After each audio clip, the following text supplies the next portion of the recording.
Shalom, Israel. And when I mean Israel, I'm talking about the Black, Hispanic, and Native Indians. The Lord's 54th annual Passover is going down again this year, sundown, April 1st at 500 South Salisbury Street in Raleigh, North Carolina at the Downtown Conventional Center.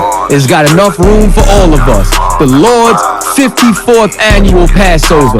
Last year, brothers and sisters showed up from all over the world, rocking ancient garments and glorious apparel in order to serve the Most High in Christ. Now, it's that time again.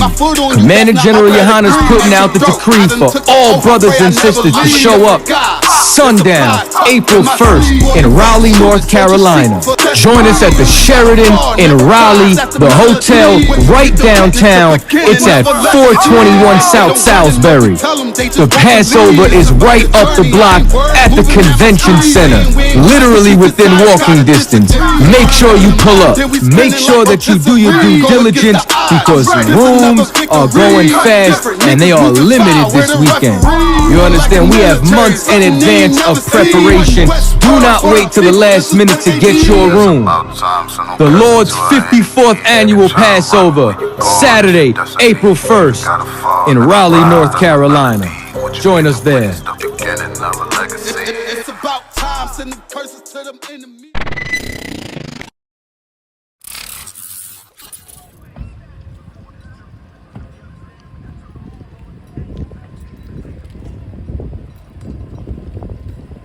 Shalom, Adawan. Let us know where we at, sir. Right now we at a black museum that's in the foundation. We at a museum out here in Snow Hill, which is right next to Goldsboro. It's been being built by a director by a lady by the name of Miss Joanne. And they've been building this museum up for about 3 years now. So, they just had the Black History Month parade. Out here, it's not a lot. It's not a lot of black people out here. It's not a lot of minorities, or at least the things for black people out here, because this is generally a white populated area. We down in the south, all of this land. You see all these fields. This is where we was enslaved at. So of course, it's not much for black people out here, but you do have a sense of black history, a sense of black pride. With things like this, what Sister Joanne is trying to accomplish. So we out here to, do some interviews, talk to the people, and also to support, man. So I'm ready to get inside here and see what they got inside this museum, man. And Israelites according to the Bible, and that is our history, our culture, and our identity. So these men right here are brothers, you understand? We got Officer Howard, he's the highest ranking man in his zone. You got Officer Rock, he's coming up from Durham, North Carolina. Different brothers that came, just to help support what we're trying to do out here, which is to try to uplift blacks, Hispanics, Native Indians, and just make us strong again, because that's really what we lacking. I'm sure you're aware of that. So that's pretty much with these brothers. So if you ever see these brothers anywhere, if you need anything, these are the brothers who, came from being drug dealers, came from being gang members, and they've changed their life to becoming righteous brothers and walking in His truth. You understand? So that we could so that we can live. So that's who we are.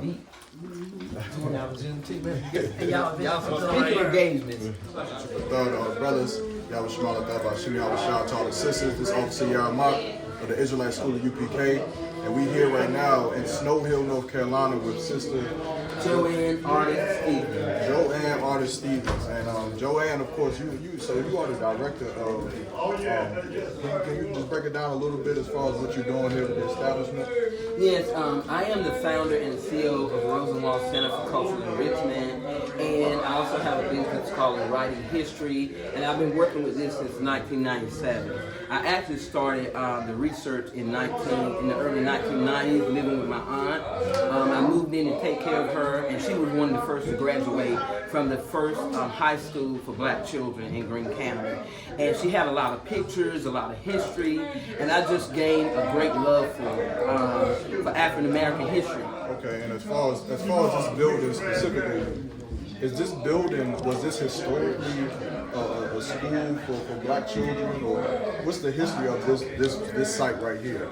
Okay, this school here was built between 1886 and 1915, and they're not sure of the actual date because back when they were formalizing education and African Americans had businesses downtown, they burned the courthouse and they burned the Board of Education, and a lot of the records were burned, so we don't have the actual date of it, but we know it was 86,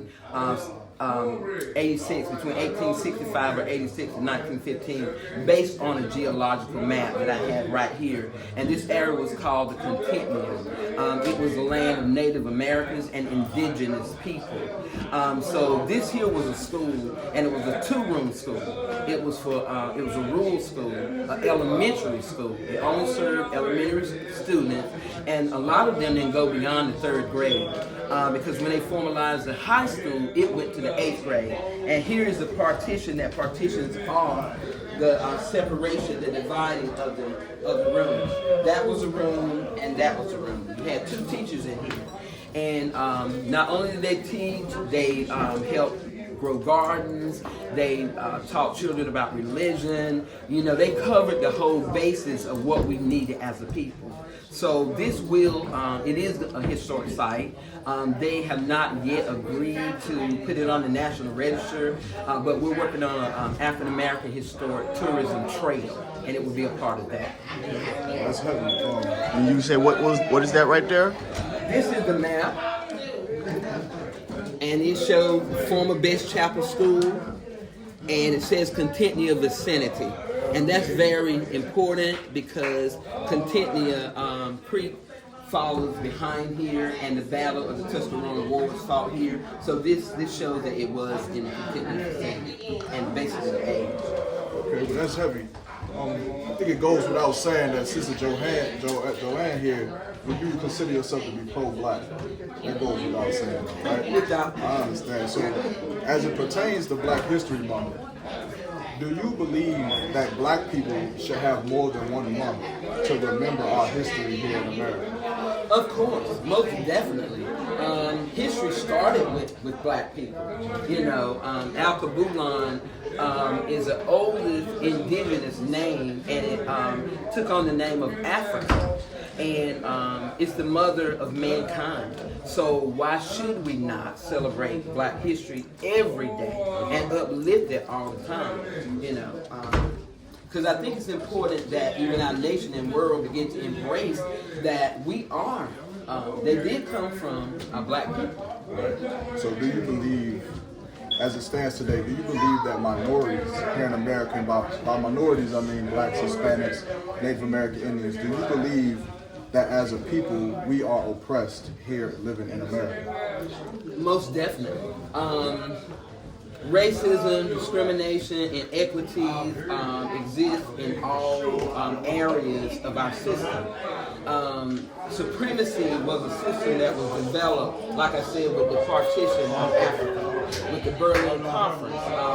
You know, they had psychologists and sociologists and all of that to come up with this race-based, initiative to eliminate and to suppress and to control minorities. And Europeans were at the helm of it. Do you believe, or could you ever foresee a time where minorities in the near future or in the future in general would ever need to segregate again from America because of the oppression? Well, I know that initiative was sought out at one point, but I believe that God is going to raise us up in the midst of our oppressors, because I can't reap the benefits of the issues that my ancestors experience if I totally separate, if I go somewhere else. So God is going to raise us up in the midst. And we're going to be blessed right where we are. And some may separate, and that's okay. You know, some are making the trek back to Ghana and all of that, and I mean, I'm not against that. Well, you mentioned the separate as far as leaving. I guess more so my question is, with segregation, I mean more so, the American culture, the American way, their holidays, their lifestyle. What do you think that there would be a cause for black people to find their own culture, to stop celebrating American holidays, to stop living the way that America, forced us to live through way of slavery, through way of religion, and to go back to our own culture and to live that way here in America? Yes, that's very important because America established a lot of holidays, a lot of systems and everything that are pro-black, that are contrary to what's true. It's propaganda. I talk a lot about propaganda, and it's really important that we embrace and uplift our culture through activities, through holidays, through education, after-school programs, summer camps, religious programs. Yes, we need to uplift our culture. I don't believe that we have to assimilate. And that's an issue that I do see within our culture. A lot of our African Americans are assimilating. And what I mean by assimilating, to get what they want, or to fit in, then they take on that chameleon effect. They become what they see or what they want to be and forfeit who we are. And that's the issue and that's the problem. So, since you gave a lot of good answers, I appreciate you having us here. Just a little bit about us. We're the Israelite School of UPK, so of course, we're Israelites. We teach that blacks, Hispanics, and Native Indians are the true biblical Israelites. And we recently just opened up a school ourselves. That's right. Right. So we recently just opened up a school ourselves, not too far from here, on Free Gospel Road. I don't know if you're familiar. Yeah, so we're here, you understand, to help. You're doing a good thing. I want to give the sister her flowers right now. Y'all can give it up for her. And hold on. It's definitely a beautiful thing to see black people, especially, strong black women, to try to hold on to the history that we have, the little bit of history that we have that hasn't been tainted by American propaganda, you understand, like you said. And so I just want to say Tawada again, that's Hebrew for thank you to you. And we're here, so we're doing a lot of work, we're doing a lot of food drives. We're trying to get up inside of the prisons and going in there and trying to help those brothers in there. But if you need anything, you can give me a call if there's anything that we can do to help with building up the park or making sure that you got what you need here so you can keep doing this. You can give me a call and, if we can help, we'll be there. But I appreciate it.